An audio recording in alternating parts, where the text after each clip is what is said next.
Sigmund Freud se refirió a las teorías previas sobre el inconsciente como el inconsciente de los filósofos, señalando que la principal diferencia entre sus propias hipótesis y las de autores previos como Leibniz, Schopenhauer o Nietzsche es que él no postulaba una mera diferencia de contenido entre nuestro pensamiento consciente y nuestro pensamiento inconsciente, sino una forma completamente distinta de operar. El inconsciente se basa en el principio del placer, que distingue lo deseable de lo indeseable. El pensamiento racional, consciente, se basa en el principio de realidad, que distingue lo existente de lo inexistente o lo verdadero de lo falso.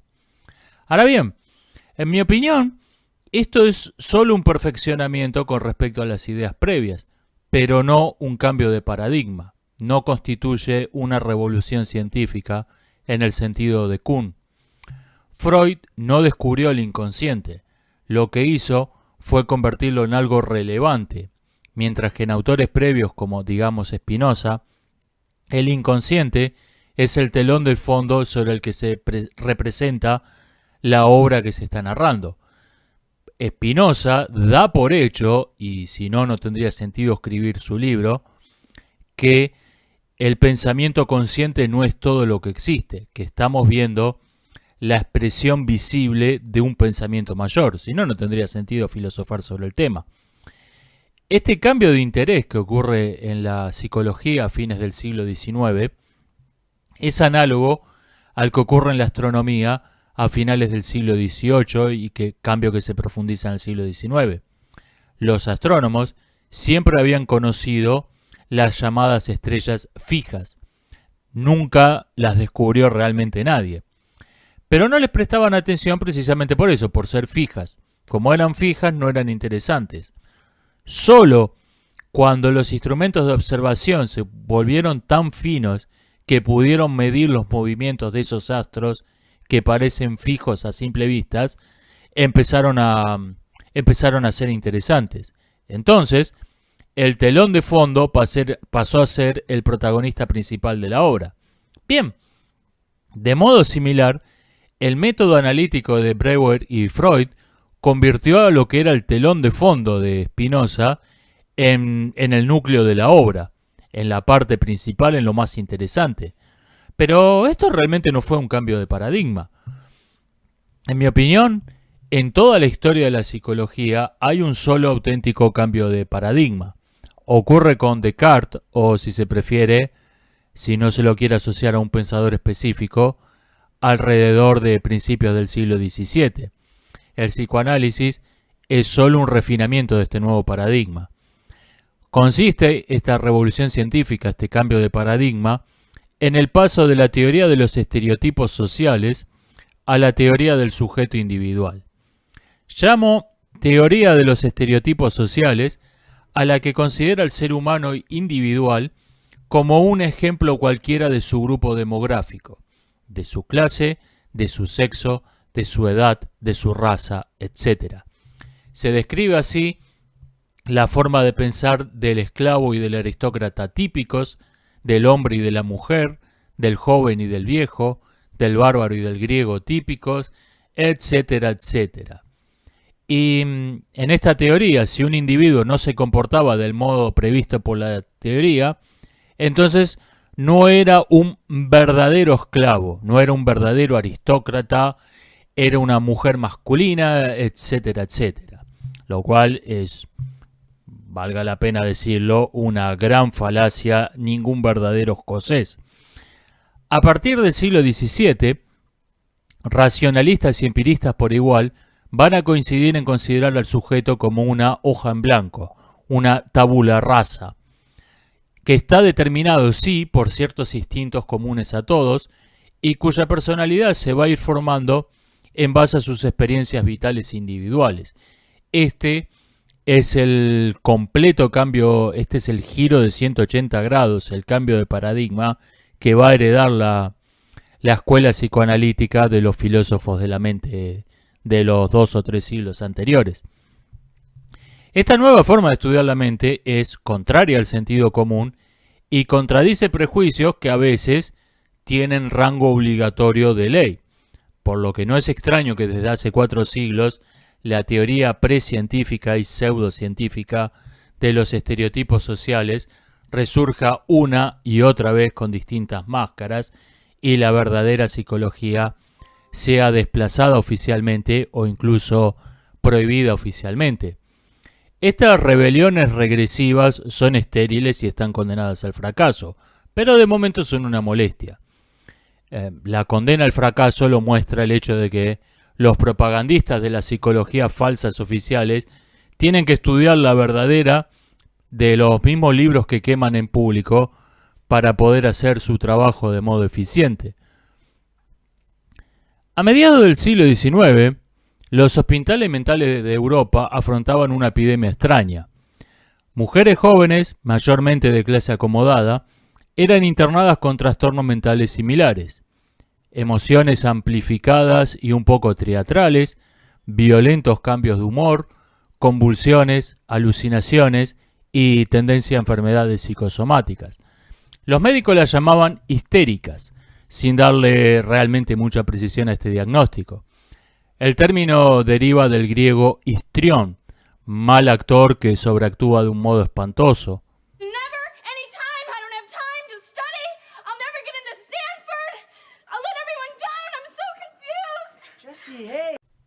El médico francés Charcot se dedicó a estudiar ampliamente esta enfermedad y aunque transitó un camino similar al que siguieron Breuer y Freud después, su obra fue mucho menos conocida y comentada. Charcot pensaba que en el fondo de toda histeria había siempre una fantasía sexual reprimida que se manifestaba de modo anormal. En particular, a las convulsiones de las histéricas las interpretó como una autoviolación, donde la persona se agredía sexualmente a sí misma. El hecho de que la histeria fuese una enfermedad abrumadoramente mayoritaria en un solo sexo y en personas de una misma clase social y de un rango de edad similar, lo llevó a descartar toda explicación biológica de la misma. Las teorías del lombrosianismo y de la frenología que entonces estaban de moda. La causa de la histeria tenía que ser necesariamente psicológico-social. Pero en este nuevo punto de vista llevó pronto a una idea bastante inquietante. Si la locura de las histéricas era solo un efecto extremo e indeseable del modo de educar a las señoritas de clase acomodada, entonces debía haber pequeñas locuras por todas partes. Una psicopatología de la vida cotidiana, como le iba a llamar Freud. Siempre se había dicho que de poeta y de locos todo tenemos un poco. Lo peculiar del psicoanálisis es que lo dice de modo estrictamente literal y además afirma que tenemos más de lo que nos gusta pensar que tenemos. Voy a pasar de largo por la aburrida discusión de copyrights acerca de quién inventó realmente el psicoanálisis. Creo que es más interesante observar una cosa. El método analítico parece ser el más adecuado para toda ciencia nueva. La física de los presocráticos fue analítica, la medicina hipocrática fue analítica, la biología de Cuvier, la química del siglo XVIII fueron analíticas. Solo cuando una disciplina ha alcanzado cierto desarrollo, puede adoptar otros métodos complementarios, si se quiere mejores, que se sumen al método analítico. El método analítico consiste en descomponer el objeto de estudio en sus partes mínimas. Si esto no es posible materialmente, y este es el caso de la psique, se lo descompone mentalmente mediante la comparación de distintos objetos, enumerando sus semejanzas y sus diferencias, y postulando como hipótesis provisorias que sus semejanzas se deben a un elemento común compartido. Ejemplo, un químico aficionado, dicho sea de paso, logró aislar un gas muy abundante en la atmósfera. Observó dos propiedades curiosas de este. Aunque se veía como el aire normal y no tenía olor, una llama no podía arder en él, y un ratoncito puesto bajo una campana con ese gas moría asfixiado en pocos segundos. Otro químico aficionado, fabricante de cerveza de profesión, observó que en la fermentación de la cerveza se formaban burbujas. Con una paciencia admirable, aisló grandes cantidades de ese gas de las burbujas de la cerveza e hizo varios experimentos con él. Observó que el fuego ardía con inusual vigor en ese gas y que un ratoncito puesto en una campana con ese gas estaba eufórico e hiperactivo. Esto lo llevó a atreverse a inhalarlo él mismo y describe la sensación que le provocó como felicidad inmediata. Un tercer autor comparó los artículos publicados por los dos primeros y observó que estos dos gases tenían propiedades opuestas. De esto sacó dos conclusiones. Uno, el aire debe estar compuesto por una mezcla del gas generador de muerte del primero y del gas dador de vida del segundo. Dos, dado que ambos gases producen efectos análogos en los animales y en el fuego, la actividad vital del animal debía ser una especie de combustión, debía ser análoga a la combustión del fuego. Probó distintas combinaciones de gases y midió sus efectos sobre los seres vivos y sobre el fuego. Concluyó de estos experimentos que la atmósfera está formada por 4/5 del gas del primero y 1/5 del gas del segundo. En la jerga actual se llaman nitrógeno y oxígeno respectivamente.